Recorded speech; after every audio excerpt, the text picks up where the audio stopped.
पश्चिम बंगाल में अब भाजपा की सरकार है और केंद्र में तो पिछले 12 वर्षों से भाजपा सत्ता में है ही। इसी बीच बताया जा रहा है कि केंद्र सरकार पश्चिम बंगाल में लैंड पोर्ट्स के विकास और नए लैंड पोर्ट्स बनाने की योजना बना रही है। इसको लेकर बताया जा रहा है कि केंद्र सरकार पश्चिम बंगाल में 7 से 8 नए इंटरनेशनल लैंड पोर्ट बनाने की योजना पर काम कर रही है, ताकि बांग्लादेश और नेपाल के बॉर्डर पर कार्गो मूवमेंट और पैसेंजर कनेक्टिविटी को बेहतर किया जा सके। बताया गया है कि इन पोर्ट्स को land ports authority of India शुरू करेगी, जो केंद्रीय गृह मंत्रालय के तहत काम करती है। वर्तमान की बात करें तो अभी पश्चिम बंगाल में भारत बांग्लादेश बॉर्डर पर बोंगांव के पास पेट्रापोल में सिर्फ एक ऑपरेशनल लैंड पोर्ट है। वहीं बताया जा रहा है कि नए लैंड पोर्ट के लिए प्रपोज्ड जगहों में भारत नेपाल बॉर्डर पर पानी टंकी, नॉर्थ 24 परगना में घोजाडांगा, दिनाजपुर में हिली और अलीपुरद्वार में बीरपारा वगैरह जगह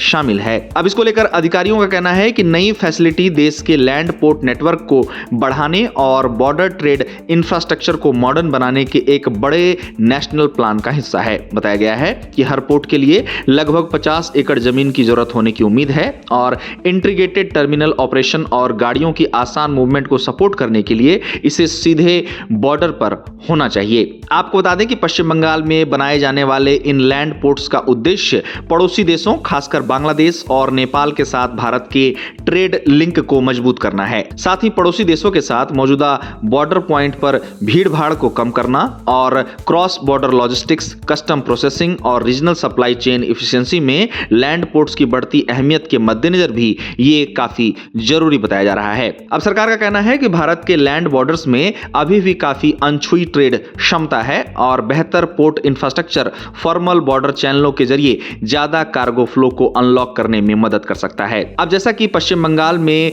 भारत सरकार 7 से 8 लैंड पोर्ट्स बनाने की योजना पर काम कर रही है, तो इसको लेकर उम्मीद की जा रही है कि इससे क्रॉस बॉर्डर कॉमर्स को बढ़ावा मिलेगा और साथ ही ये प्रस्तावित लैंड पोर्ट्स भारत के निर्यात को भी गति देने में अपनी अहम भूमिका निभाएंगे। गौरतलब है कि भारत में वर्तमान में 13 मुख्य पोर्ट्स हैं और 200 से अधिक छोटे और मध्यम आकार के पोर्ट्स हैं। ये पोर्ट्स देश की समुद्री व्यापार और इकोनॉमी की रीढ़ है। ऐसे में पश्चिम बंगाल में 7 से 8 नए इंटरनेशनल लैंड पोर्ट बनाने का जो प्रस्ताव है, वो भारत की निर्यात क्षमता को और भी मजबूत करने का काम करेगा। फिलहाल सामने आई जानकारी के अनुसार केंद्र सरकार इसको लेकर योजना बना रही है। आगे आने वाले दिनों में प्रोजेक्ट को लेकर और भी जानकारियां सामने आएंगी। साथ ही आपको बता दें कि पश्चिम बंगाल में केंद्र सरकार की इस योजना को पश्चिम बंगाल के विकास के मद्देनजर भी काफी महत्वपूर्ण बताया जा रहा है।